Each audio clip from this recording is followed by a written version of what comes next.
இயேசு கிறிஸ்துவும் நானும். என்ற வேதவசனம் உபாகமம் 11:12. அது உன் தேவனாகிய கர்த்தரை விசாரிக்கிற தேசம். வருஷத்தின் துவக்கம் முதல் வருஷத்தின் முடிவு மட்டும் எப்போதும் உன் தேவனாகிய கர்த்தரின் கண்கள் அதன் மேல் வைக்கப்பட்டிருக்கும்.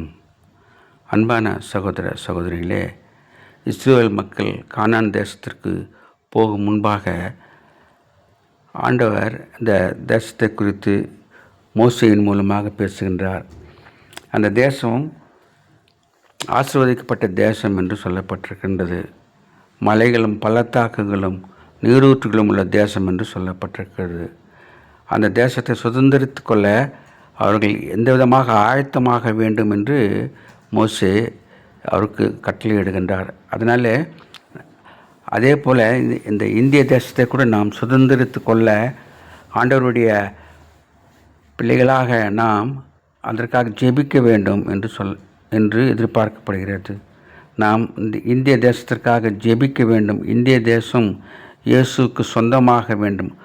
இந்தியர்கள் பரலோகத்தை நிரப்ப ஜெபிக்க வேண்டும், உழைக்க வேண்டும், அநேகரை கொண்டு வர வேண்டும். Have a blessed day. God bless you. Give heart to God, your hand to man. Live in God's word. Live on your knees. Thanks for watching. Like, share, subscribe.